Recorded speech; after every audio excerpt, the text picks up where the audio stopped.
The note was on the kitchen counter. Not pushed to the edge, not tucked under anything, just there, in the center, on a square of paper that had been torn from something larger.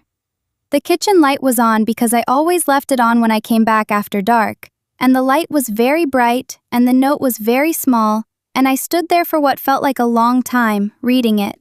It said, "Hope the call with your mom went okay." That was all. No signature, but I knew the handwriting from the lease.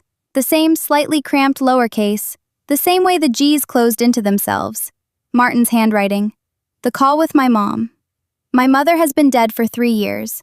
I have not told a single person in this city that fact. Not a coworker on a video call, not the woman at the coffee shop who had started remembering my order. Not anyone. I had not told Martin. I had not told anyone. I stood there holding the note with both hands like it was something fragile, and I was not breathing. Or I was breathing but not in any way I could feel, and the kitchen was very quiet except for the forced air heat coming on somewhere in the walls and making that low metallic sound it always made, that resonance that moved through everything. My mother has been dead for 3 years. He wrote, "Hope the call with your mom went okay." I need to go back. I need to explain how I got here because none of it made any sense until it all did at once. And the way it happened, the specific order things fell into place, that matters. The order is the whole story. So, 6 weeks earlier, the city I moved from was 300 miles west, and I am not going to name it.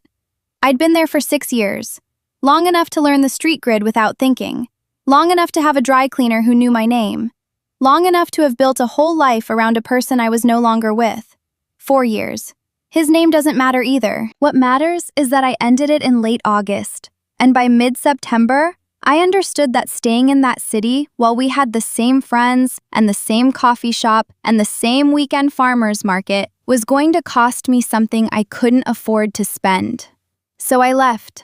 Took the job I'd been quietly negotiating for 3 months. Fully remote, data analytics for a logistics company, the kind of work that travels anywhere there's a reliable internet connection. Looked at apartments in 4 cities. This one came up. Upper floor of a 2-flat, 1-bedroom, big windows, $900 a month, available October 1st. The rent was the thing. The rent made everything else negotiable. I took a long weekend in late September to fly out and see it. Martin met me on the front steps, a man in his early 60s, gray at the temples, holding a ring of keys and wearing a flannel shirt that had been washed so many times it had gone soft at the collar. He showed me the apartment. He showed me the laundry in the basement. He told me about the heat, which was forced air from a system installed in the 90s. And he said it was reliable but loud, and that the ductwork was original to the house and I might hear some sound movement, especially between floors. He said this matter-of-factly, the way you warn someone about a thing you've warned people about many times. The apartment itself was exactly the kind of place that has been lived in hard for a long time. The floors were real wood, but scuffed and uneven in the hall. The kitchen had been renovated at some point in the 90s. Cream tile, one cabinet whose door didn't hang quite flush, a window over the sink that looked out onto a narrow gangway between buildings. The bathroom door was warped at the frame, wouldn't latch properly, drifted open 2 or 3 inches if you didn't hold it. Martin mentioned he'd been meaning to fix that. I said it was fine. There was a smell, old radiator paint and something underneath it. Mineral, faintly chemical. The smell of a space that has been opened and closed many times over many decades. I noticed it on the walkthrough and stopped noticing it by the end of the first week. That happens with smells. You absorb them and they disappear. The building was built in 1947. Martin had lived in the lower unit for 19 years. He said this on the walkthrough, and I remember thinking, 19 years. That is a person who knows every sound this building makes. I signed the lease. I paid first and last. What that left in my savings? $412. The math after that was very simple. Breaking the lease costs 2 months' rent, which is $1,800. I did not have $1,800. I would not have $1,800 for a while. I moved in on October 1st, and I knew, clearly, without needing to write it down, that I was staying for at least the year. The other calculation, the one I didn't do on paper but did anyway, was about what it would mean to go back. I had left loudly, told everyone I needed a clean start, needed a city that wasn't his city, needed to stop running into my own old life at every corner.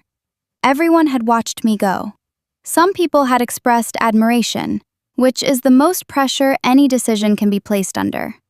Going back 6 weeks later, admitting I'd been wrong, admitting the apartment was a mistake, admitting I was scared of my own landlord for reasons I couldn't fully explain yet.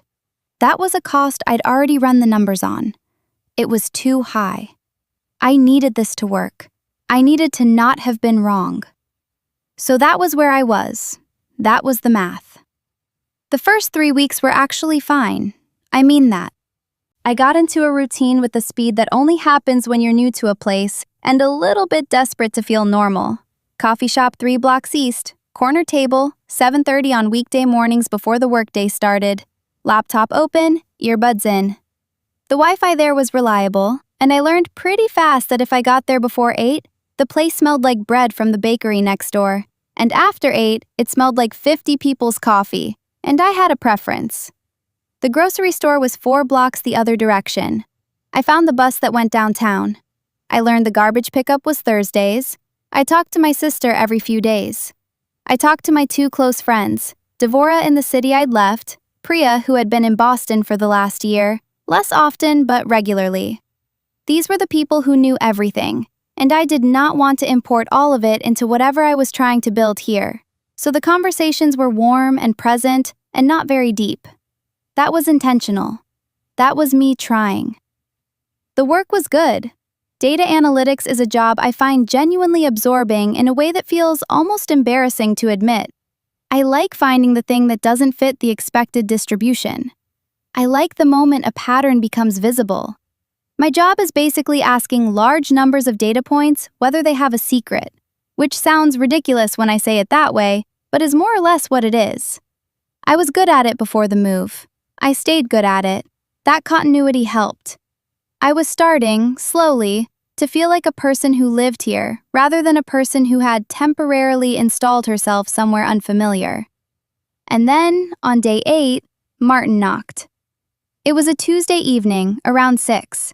He had a small tool, a flathead screwdriver, in one hand, and a slightly preoccupied look, the way someone looks when they're in the middle of a task and have briefly stepped away from it.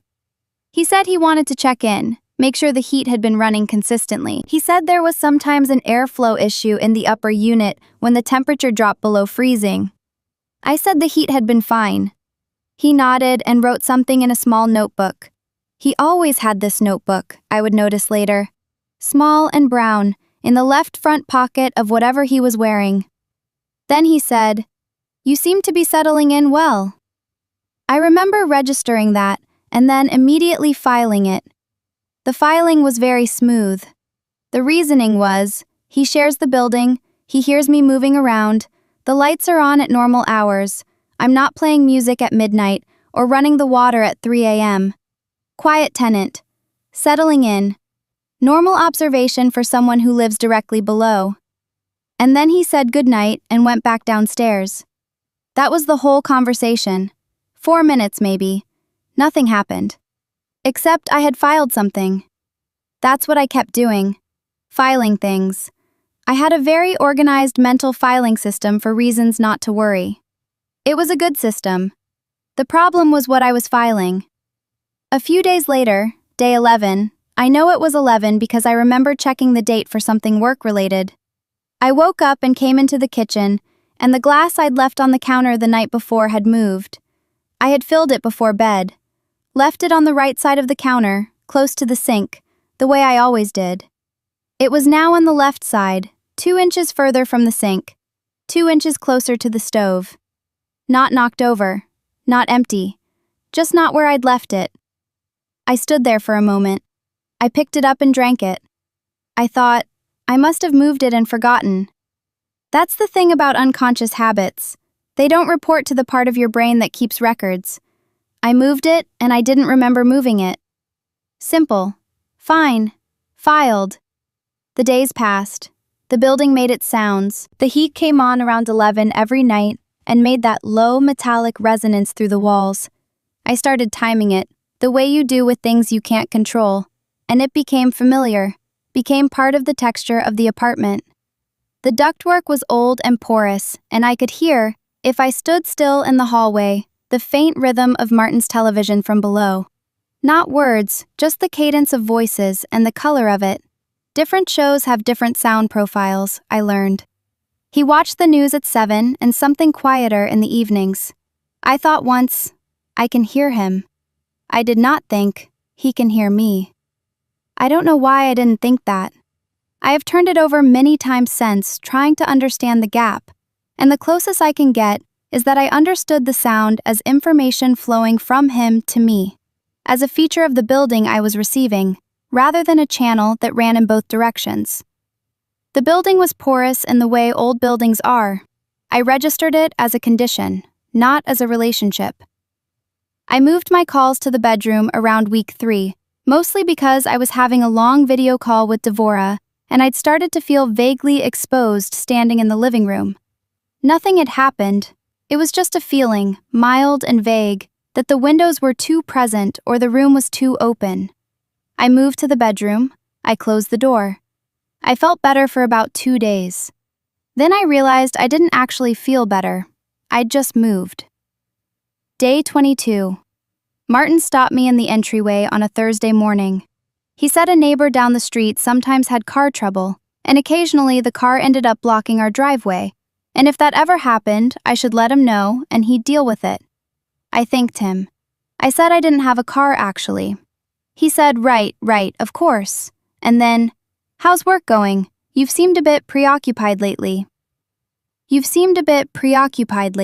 I stood there in the entryway with my bag over my shoulder and my coffee from the kitchen, and I tried to find the source of that. Where would he? How would he? Old building. Sound carries. I'd been on some stressful work calls. I'd been moving around late at night when I couldn't sleep. The floor between units was maybe not as thick as it looked. He could hear, the way I could hear him. Patterns, rhythms, the texture of whether someone was okay or not. And I'd told Devora about work being busy just last week, on the phone, and sound carries through the ductwork, and if he heard that call through the floor, it would explain. The explanation was plausible. I believed it for about half of the walk to the coffee shop, and then I arrived and sat down and opened my laptop and did not fully believe it anymore. And then I opened a work file and started checking distribution anomalies for a routing data set, and the not quite believing settled into the back of my mind where things go when you're not ready to look at them directly. There was a detail I kept not landing on. I didn't have a car. I'd said this to exactly 2 people in conversation, my sister and Devora. I had not said it to Martin, not on the walkthrough, not in any exchange I could recall. He would have no reason to know it. But of course, he might just have assumed. A woman my age, urban, no parking spot requested. A reasonable assumption. I wrote this down. Actually wrote it down in a notes document on my laptop, the one I used for work, because it felt more serious there than in a personal document for some reason. I wrote, doesn't know about the car, reasonable assumption, but how does he know about work being stressful? I stared at it. I wrote, sound carries both ways. He hears the rhythm, that's all. I saved the document. I closed the document. I went back to my routing data. That was day 22. My sister called on the 25th to check in. We talked for an hour. She was dealing with something at work, something with a colleague who kept taking credit in meetings, and I listened to the whole situation and gave her my read on it, and we talked about our grandmother's birthday in January and whether I'd come back for it. I said I would. I said the apartment was fine, the job was fine, the city was still feeling a little unfamiliar, but that was expected. I mentioned that the building was old and loud and that the landlord was a little, and then I said, I don't know, he's attentive. She said that sounds nice actually, a landlord who pays attention. Yeah, I said, I guess it does. After the call, I sat in the bedroom for a while. I thought about the document on my laptop. I thought about the explanation I'd built. Sound travels, old ductwork, thin floors, and the way it almost held and almost didn't. My job is finding the thing that doesn't fit the expected distribution. My job is asking large sets of data points whether they have a secret.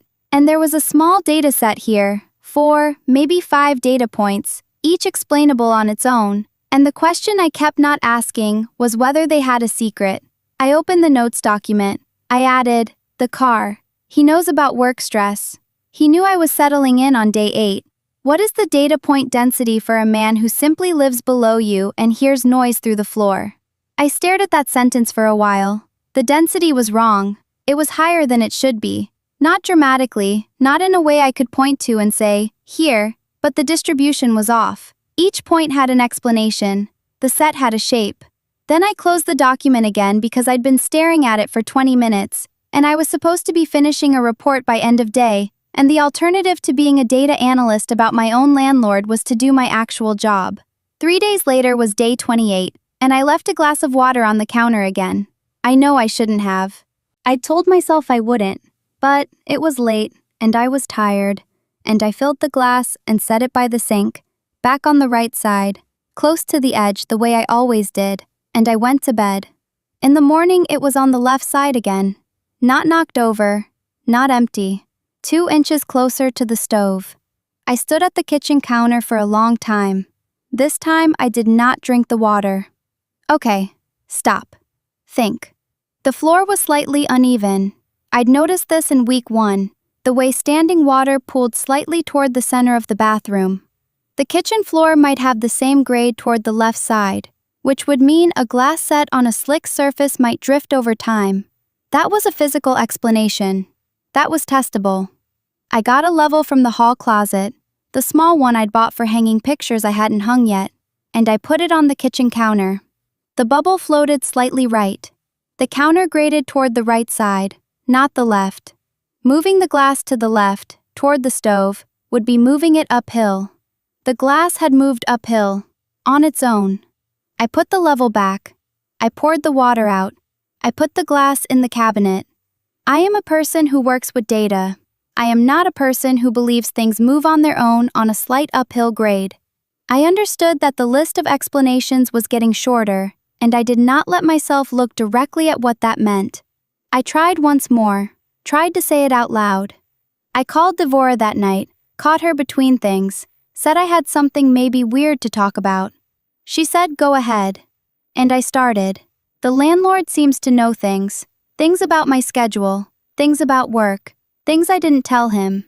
And she said that sounds uncomfortable. Do I think he's just being nosy? And I said, well, he lives below and the building is old and sound carries, so it could just be. And I heard myself. I heard exactly how it sounded. Not the accumulation, not the timing, not the grade of the floor or the glass that moved uphill. Just, my landlord asked how work was going. That was the sentence I was actually describing. That was what I had. Never mind, I said. I'm just tired. New city stuff. She said, okay. We talked about something else. She told a story about a terrible date and it was funny and I laughed and the conversation ended well and I hung up and sat very still on the edge of the bed. This is Martin's primary protection, I thought. The gap between how it feels and how it sounds. I can feel the shape of something I cannot prove.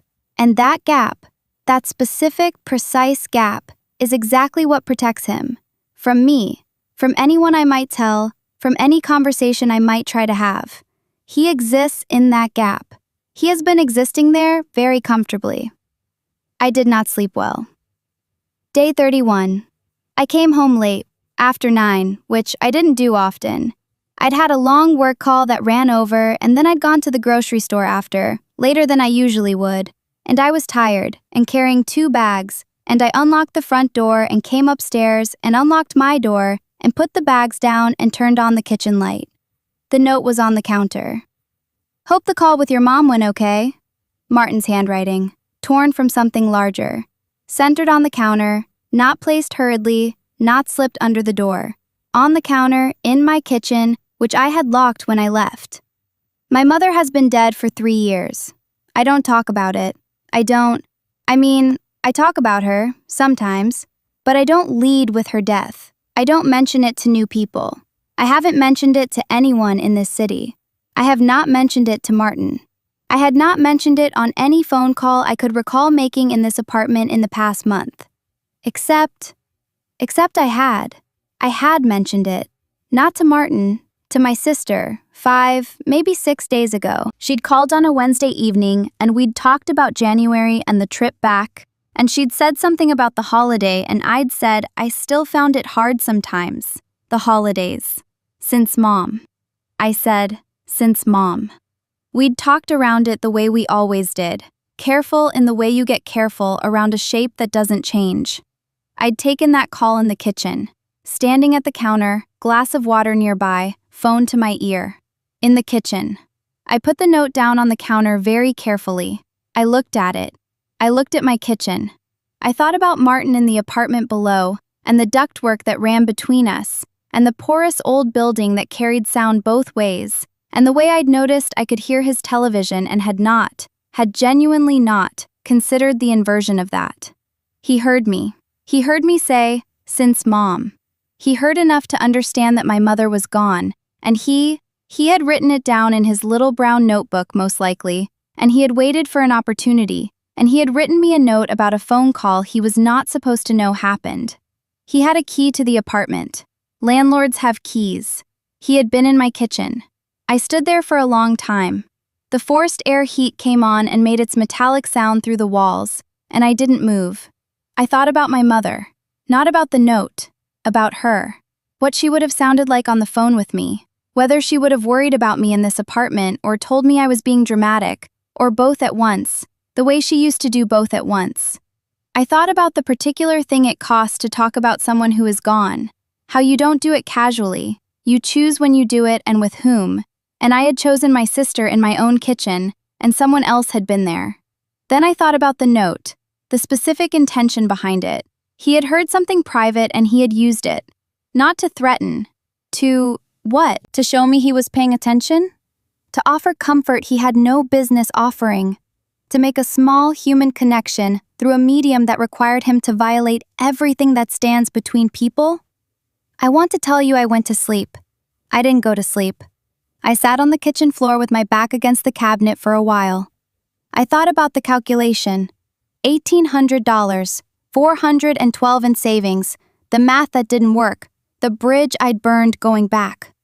I thought about everyone who had watched me leave. Then I stopped thinking about the money and the bridge, because those thoughts were something I could pick up tomorrow. And what I had right now was a very specific problem that needed a specific solution. He'd heard the call through the ductwork, I thought. That was one explanation. Thin floors, porous building, old ducts. I'd heard his television. He'd heard my conversations. That was the explanation I'd been living in for a month. But the data point density was wrong. It was too high for ambient sound through old floors. It was too specific. He knew about work stress. He knew about the car. He knew about my mother and the timing of a specific call. This was not a man who occasionally caught the rhythm of someone's life through a shared wall. This was a man who was receiving information clearly enough to act on it. Sound through the ductwork, possible. Consistent with the architecture, consistent with what I'd already established. Something else? Also possible. More consistent with the data. By morning, I had a theory I couldn't prove yet, and I was going to prove it anyway. My job is finding the thing that doesn't fit the expected distribution. I'd been doing this work for 5 years. I knew exactly how to approach a dataset that was suggesting a hidden variable. You don't go looking randomly. You go to the most statistically probable location first. I opened my laptop, not on my home Wi-Fi. I picked up my bag and walked to the coffee shop. It was early, before 8, still smelling like the bakery next door. And I sat at my corner table and opened a new browser window and started searching. Not for Martin, not yet. For the thing I thought he might have used. Audio monitoring devices, the kind that don't require an internet connection, battery-powered, small enough to fit behind an electrical outlet cover. I found them quickly because they are not difficult to find. They are sold legally. They are sold for purposes like monitoring elderly parents, checking in on housekeepers, keeping an ear on a space when you're not present. They are available on 4 different retail sites, and the reviews include things like discreet and easy installation and great battery life. I sat with that for a moment. The normalcy of it. The way something like this just exists on a retail page with a product photo and a star rating. Then I looked up the most probable installation location, behind an outlet cover near the entrance to the main living space, close to where a person would stand when they came in, spoke on the phone, lived their life in the front rooms of their apartment. Standard placement, according to 3 different sites I found, which was a sentence I read and put down and picked up again. Standard placement. I finished my coffee. I walked back to the apartment. The outlet nearest the front door was on the wall to the right as you came in, about 4 feet up. I'd plugged the lamp into it in week 1 and not thought about it since. The lamp was still there. I unplugged the lamp and set it aside and looked at the outlet cover. Cream-colored plastic, slightly off shade from the walls, 4 screws, 2 visible, 2 at the bottom. I got a screwdriver from the hall closet. I photographed the outlet before I touched anything. Then I put the screwdriver to the first screw and turned it. The cover came away from the wall. Behind it, nestled alongside the wiring, held in place with a small piece of putty, was a rectangular device about the size of a matchbook. Dark gray. 1 small indicator light that was not on. 1 small opening that was clearly a microphone pickup. I held the screwdriver in one hand and the outlet cover in the other, and I looked at the device for what was probably 10 seconds and felt like longer. It was lighter than I expected. That was the first thing I thought. Not a profound thought, just, this is very light for something this heavy. I photographed it without touching it. I photographed the outlet cavity it came from. I got a measuring tape and photographed the device next to the measuring tape so the size was on record. Then I put the outlet cover back without removing the device. I did not remove it yet. I put the lamp back. I plugged it back in.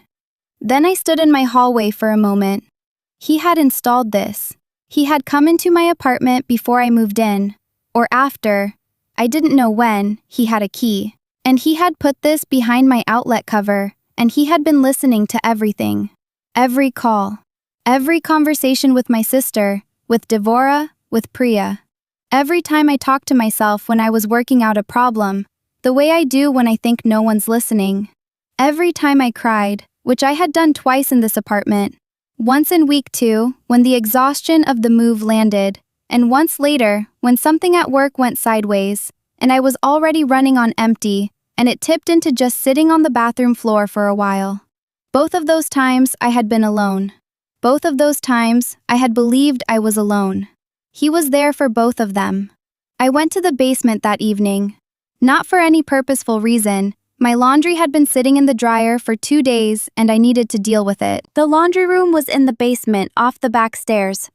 1 washer, 1 dryer, a wooden bench along one wall, a single bare bulb overhead, and a small frosted window near the ceiling that looked out onto the side yard. I transferred the laundry into the basket. The dryer was still slightly warm. I sat down on the bench to fold things because I could never bring myself to haul a full basket upstairs to fold it on the bed like a normal person. The window showed the side yard going dim. That particular gray-blue of an evening in November. The color of the sky when the last of the light is leaving, but it hasn't fully left yet. I folded a shirt. I folded another shirt. And then I just stopped. It landed, not as a thought, but as a weight. What he'd done to my schedule. I could categorize that. An invasion of privacy, a violation of the lease, probably illegal, definitely actionable. I could hold that in the part of my brain that does categorization, and it would sit there, properly labeled. What he'd done to my sense of privacy. I could hold that too, as a category. Anger, the kind that comes with violation, the kind that has clean edges. But the other thing, the thing I kept moving around without landing on.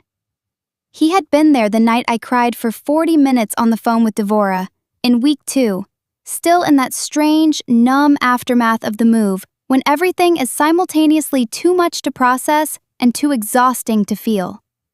I had been sitting on the kitchen floor, right there, 12 feet above where he was sitting. And I'd told her I wasn't sure I'd made the right call, leaving. And she'd said, "Of course you did." And I'd said, I didn't know. And I'd cried in the way you cry when you've been holding it and can't hold it anymore. She'd stayed on the phone. It had taken 40 minutes to stop. He heard that. He heard the morning. Day 19 it must have been, when I came back from the coffee shop having had a very bad call with my manager about a dataset I'd misclassified. And I stood in my own kitchen and said out loud to nobody, "I don't know if I'm going to be okay." Just that, to an empty room. The kind of thing you say when you've stopped managing the feeling and it comes out before you can catch it. The specific, private thing you say when you are alone. He was there for that. He had heard the private version, the version I give to no one. Not to my sister, not to Devora, not to Priya. The version that exists only in rooms you believe are empty. He had been inside my worst moments without invitation, without my knowledge, and he had listened, and he had kept listening, and he had stayed down there in his apartment, and he had heard me be small and frightened in my own kitchen, and he had probably, I didn't finish the thought. I couldn't. I sat on the bench in the laundry room with the half-folded shirt in my lap and the frosted window going dark, and I didn't move for a long time. The bare bowl buzzed slightly. There was the sound of the dryer cooling, that particular metallic click it made every 30 seconds or so while it contracted. Nothing happened. Nothing needed to. I just sat with it. The full shape of it. Not the legal category or the actionable violation. The thing he had taken that didn't have a clean name. The moments I had given only to people who had earned them, over years, in exchange for their own vulnerability. The specific intimacy of the worst versions of yourself, offered voluntarily as an act of trust. He had those now. He'd taken them. I had not given them to him, he had just taken them. Eventually, I picked up the shirt and folded it. I folded the rest of the laundry. I carried it upstairs. I put things away. I did not sleep well that night either. But I slept, and in the morning, I made coffee and sat at the kitchen table and thought about what I was going to do. The thing I could not do, confront him directly. I had no idea how he would respond to that, whether he would deny it, whether he would try to take the device before I could document it, whether the situation would become something I couldn't manage. I was living directly above him. He had a key. Until I understood what he would do with information, I could not give him any. The thing I also could not do, call the police that night, or that week. I had one photograph of a device I had not yet removed from the wall. I did not know if it was illegal in my state to possess one. I would find that out, but I didn't know yet. I needed to know what I actually had and what it actually meant before I handed it to anyone with authority over the situation. What I could do, research, quietly, on a network that was not my home Wi-Fi, so that whatever I searched was not visible on a router that technically belonged to the man I was researching. I went to the coffee shop. I spent 2.5 hours there. I found out, in my state, it is illegal to install an audio recording device in a residence without the occupant's knowledge or consent. It is a criminal offense. It is also grounds for immediate lease termination without penalty. I found this in the Tenants' Rights section of the State Housing Authority website, in a section about habitability and unlawful surveillance. Tenant may terminate lease without financial penalty upon documented evidence of unlawful surveillance by landlord. I read that sentence 3 times. $1,800, $412 in savings. The math I'd been doing for 6 weeks. The math had changed. I wrote down the name of a tenants' rights organization that offered free consultations. I wrote down the specific statute number for unlawful surveillance. I checked whether the type of device I'd found, battery-powered, audio only, fell under the statute. It did. I took a screenshot of the statute. I emailed it to myself from a new email account I created at the coffee shop. Then I sat there for a moment with my empty coffee cup. I was not done. Being right was not enough. I needed documentation that would hold. A photograph of a device I'd found was a start, but I needed to be more careful about the chain of what I had and how I'd obtained it. I pulled up my notes file, on the coffee shop Wi-Fi, not my home network, and I started writing down the timeline. Every interaction with Martin, every data point, the dates I remembered, the ones I'd written down in the work document, the specifics of each conversation, the glass of water and when it had moved and where, the note on the counter with its exact text, the handwriting I'd recognized from the lease. I wrote for 40 minutes. When I stopped, I had 6 pages of notes with dates and details, and it was thorough in the way only a person who cannot turn off pattern recognition could have made it. I saved it in 3 places. I sent a copy to the new email account. Then I went home. Martin knocked that evening. I heard him on the stairs and stood in my hallway for a second before the knock came, waiting. He knocked twice, the way he always did. 2 short, unhurried knocks. I opened the door. He was holding a paper, a form, building inspection scheduled for 2 weeks out, twice annual. He did these in November and April. He said it was just a heads up. He asked if Tuesday morning worked. I said Tuesday morning was fine. He asked if I'd been sleeping okay. He said he'd noticed my light on late a few nights. I said work had been busy, holiday crunch.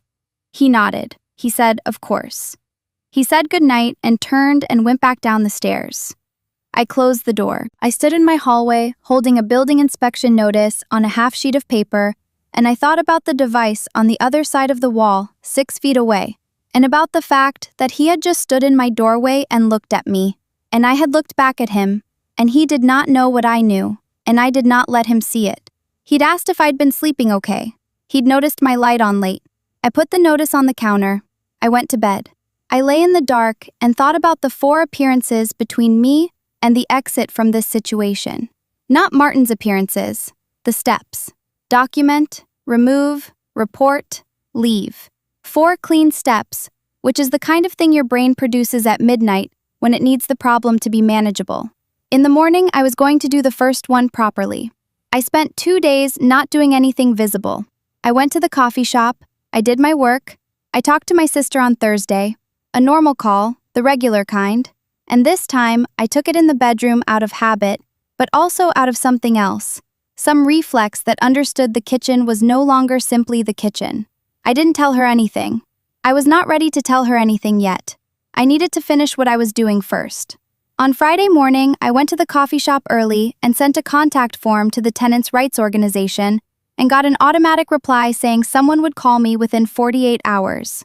Then I went home. I stood in front of the outlet by the front door for a while. I unplugged the lamp. I got the screwdriver. I took photographs. The outlet, the surrounding wall, the lamp pulled aside, everything before I touched it. Then I removed the outlet cover. I photographed the interior again. Then I put on a pair of disposable gloves, the kind I had from cleaning, blue latex, and I carefully removed the device. It came away from the putty cleanly. I held it in my palm and photographed it from 4 angles. Top, bottom, the microphone opening, the small indicator light that was not on. I photographed it next to the measuring tape again for size. I photographed the cavity it had come from with the device absent, showing the putty residue on the inner wall of the outlet box. I put the device in a small hardware store bag, the kind that comes from picking up a single bolt or switch plate, a small paper bag I'd had in the junk drawer. I folded the top over and put it inside a zipper pouch inside my bag. Then I replaced the outlet cover and plugged the lamp back in. I took all the photographs, 15 of them, and I wrote a single sentence in a text to my sister. If anything happens, this is why. I attached all 15 photographs. I hit send. She called 40 seconds later. I answered. "What is this?" she said. I said, "The landlord installed an audio monitor behind my outlet. I found it this morning. I have the device. I have photographs. I'm removing it. I'm sending this to you as a record. I'm going to talk to a tenants' rights attorney. I'm okay. I need you not to panic right now because I need to be calm to do this correctly." A pause. Then she said, "Okay. How long do you think this has been there?" I said, I thought it had been there since before I moved in. Another pause. She said my name, just my name, the way she says it when she's scared and being careful. And then she said, "What can I do?" I said, "Keep those photographs somewhere. I'm not the only one who has them." She said she would. She said she'd back them up. She said she loved me and she was glad I was okay, and she said the second I needed to leave, I should call her, and she would figure out whatever needed figuring. I said I knew. I said I would. We stayed on the phone for another few minutes without saying much. The heat came on and made it sound through the walls. I stood in my kitchen and let the sound do what it was going to do, which was nothing, because the device in my bag was not in the wall anymore, and whatever he was receiving from this apartment was only what I was deciding to give him, which was the sound of me standing quietly in my own kitchen. I went to sleep. I slept badly, and then I slept. And in the morning, I woke up and the apartment was quiet in a way it hadn't been in a long time. I called the tenants' rights organization at 9. A woman answered. I don't remember her name. I remember she had a very calm voice and didn't seem surprised by anything I told her, which I found genuinely stabilizing. I told her the timeline. I gave her the statute number I'd found. She confirmed that what I was describing fell under it. She said I should send her the photographs. She said a formal written notice to the landlord, citing the statute and attaching one photograph, with a statement that I was aware of what had been installed and when, would serve as documentation that he had been informed. She said I had options: terminating the lease without penalty, pursuing damages, filing a criminal complaint. And she said I didn't have to decide today what I was going to do with those options. What mattered right now was making sure the record existed. I thanked her. I wrote down everything she said. I hung up. Then I wrote the letter. It took me 3 drafts and 45 minutes. I kept writing too much, trying to say what it had been like, what he had heard, what the cost of it was. And each time I had to pull it back, because that was not the document I was writing. The document I was writing was short, specific. It cited the statute. It described the device by type and approximate dimensions. It stated the date I had found it and removed it. It stated that I had documentation. It stated that I was aware of what had been installed and when, and that I was retaining copies of all records. I touched one photograph.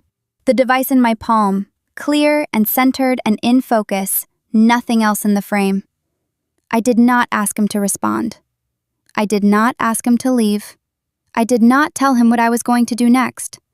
I gave him the information and let the silence do what silence does to a person who has just been found. I printed the letter on paper from my printer. I signed it. I slid it into an envelope with his name on the front. I went downstairs. I knocked on his door. The pause before he opened it was longer than usual. 7, 8 seconds. I stood on his landing and waited. He opened the door. He was in the same flannel shirt, soft at the collar.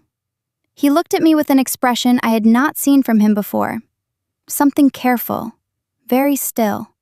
The pause that was usually in his voice relocated to his whole face. I held out the envelope. He took it. I said, "I'd appreciate it if you read that today." I went back upstairs. I locked my door. I put the kettle on. I stood at the window over the sink and looked at the narrow gangway between buildings, the gray November sky, the one tree that had lost almost all its leaves, but had 3 or 4 left that weren't going anywhere yet. The kettle took a long time, the way it does. I made the tea. I sat at the kitchen table. I did not know what he did after he read the letter. I did not check. I made no effort to hear whether he was on the phone, or moving, or still. He existed in the apartment below me, and I let him exist there. And I did not give him a single thought that cost me more than I could afford. I paid rent on the 1st of December. I paid it on the 1st of January. I paid it on the 1st of February, and March, and April, and May, and I spoke to Martin 3 times in those months. Once about the building inspection, which proceeded without incident, once about a package that had been misdelivered, and once in the entryway in April, when we were both coming in from outside at the same moment. We nodded. He held the door. I went upstairs. None of these interactions were uncomfortable in any way I would have been able to describe to someone who wasn't there. The tenant's rights attorney. I spoke to her twice more. She made sure I understood my options remained open. I did not file a criminal complaint. That was a choice. Some people will think it was the wrong one, and I understand why. I had what I needed, which was the record and the evidence and the knowledge that he knew I had them. I had the thing that Martin had been using against me from the start, the protection of being the one who possesses the information. That felt like enough. Some days it felt like more than enough. Some days it felt like nothing. In June, I found an apartment across the city. Second floor, natural light, a bathroom door with a latch that caught cleanly. The rent was $120 more per month. I signed the lease. I gave my 30 days notice in writing, citing the unlawful surveillance statute, which legally permitted me to terminate without financial penalty. I included the case file number from my correspondence with the attorney. Martin signed the notice and returned it without comment. I do not know what he did after that. I don't know if there were other tenants. I don't know if there were other devices. I decided not to find out, and then I decided that the deciding was its own thing I would have to live with, and I have been living with it. The day I moved out, I cleaned the apartment. I vacuumed, I wiped down the counters, I scrubbed the bathroom. I straightened the bathroom door frame. I'd bought a short wood plane in March for exactly this, taught myself the technique from a video online, spent a Saturday afternoon taking a thin layer off the top of the frame until the door swung clean and the latch caught the first time every time. I don't know why I fixed it. He would have fixed it himself, or the next tenant would have lived with it the way I had, but I fixed it anyway. It took me an hour, and when I was done, the door closed right and stayed closed, and I stood back and looked at it and felt something I am not going to try to name. On the last morning, I filled a glass of water and put it on the counter, just to do it. Right side of the counter, close to the sink, the way I always had. I looked at it for a moment. It didn't move. The counter graded right, toward the sink, toward where I'd put it. The apartment was quiet in a way that was just an apartment being quiet. Sun came through the kitchen window and caught the water and made a small rectangle of light on the wall. I left the glass there. I picked up my bag. I locked the apartment door for the last time, and I did not look back at the glass as I closed it. I know I left it sitting there. Full. Probably still full when Martin came up to check the unit. Still on the right side of the counter where I'd put it. Still not moved. That's the last thing I have from that kitchen. A glass of water where I left it. The exact place I left it. Not moved by an inch. Some things you don't get back. The specific version of yourself that existed in those months. The one who talked out loud in her own apartment and thought she was alone. The one who said, "I don't know if I'm going to be okay," to an empty room that wasn't empty. I don't have that anymore. Not because she's gone, exactly, because she knows now who was in the room. And knowing changes the thing you're remembering, even when the thing you're remembering was real. Which it was. It was real. I was really there. Those were really my worst moments. Really my mother's name. Really 40 minutes on the kitchen floor in week 2 crying in the specific way you cry when the weight of everything you decided finally lands on you at once. He heard that. He chose to keep listening. I decided not to look for which conversation he considered his favorite, which version of me he thought he knew. I decided that was a question I was not going to answer. Not because I couldn't find it. I might have been able to if I'd pushed, if the legal process had opened the right doors, but because the answer would not give me anything I didn't already have, and what I already had was heavy enough. There is still a version of that question I carry. Some part of me, the part that cannot turn off pattern recognition, that asks every set of data points whether it has a secret, keeps turning it over. Not often, less than it used to. I think that particular file is going to stay open for a while. I've made my peace with that.